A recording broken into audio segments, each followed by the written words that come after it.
ओम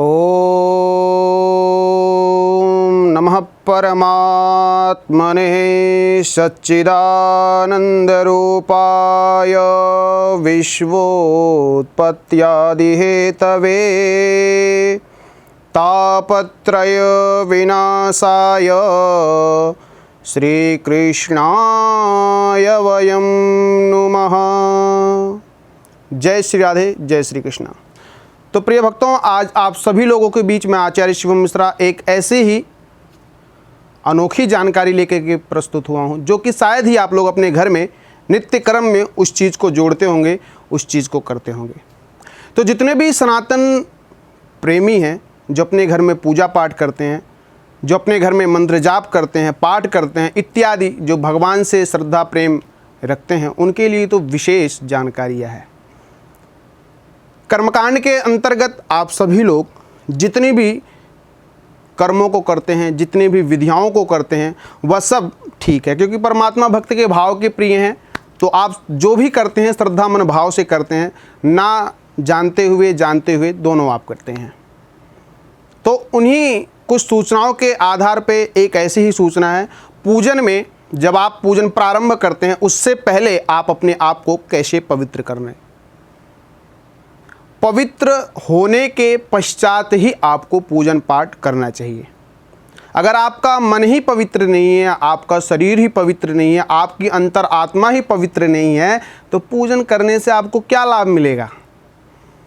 पूजन पाठ एक श्रद्धा भक्ति से किया जाने वाला कर्म है। पूजन पाठ भगवान से जुड़ी हुई एक सत्कर्म की एक प्रक्रिया है। पूजन पाठ हमें एक ऐसी दिशा की तरफ अग्रसित करती है जिस दिशा में हमें सुख और शांति दोनों की प्राप्ति होती है। पूजा पाठ हमेशा सकारात्मक ऊर्जा हमारे शरीर में, हमारे आसपास, हमारे घर में विद्यमान रहती है और नकारात्मक ऊर्जा दूर दूर तक दिखाई भी नहीं देती है।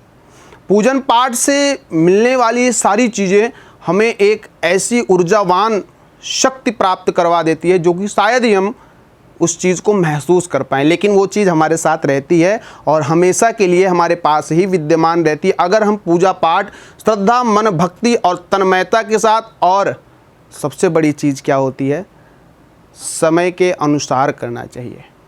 ये नहीं कि अब आज आपने सुबह नींद खुल गई तो सुबह कर लिया, 8 बजे खुल लिया 8 बजे, नहीं, नियमित रूप से किसी चीज़ का एक नियम होता है।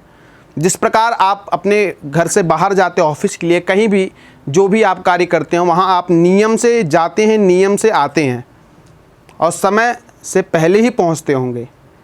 इसलिए भगवान की भक्ति भी नियम के साथ ही आपको करनी चाहिए।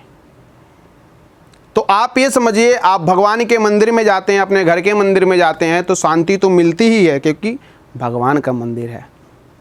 तो आप आसन बिछाते हैं, आसन बिछाकर बैठते हैं, तो सबसे पहले आपको क्या करना चाहिए, थोड़ा सा गंगा जल लेकर के अपने जलपात्र में, या ताम्र का जल हो या फिर आपके घर में पीतल का हो या किसी भी पदार्थ का हो सकता है, उसमें आप थोड़ा गंगा जल मिला लीजिए। गंगा जल मिलाने के पश्चात में फिर आप अपने उल्टे हाथ से सीधे हाथ में गंगा जल को रख लीजिए और अपनी इन दोनों अंगुलियों से फिर अपने ऊपर आप इसका छिड़काव कीजिए।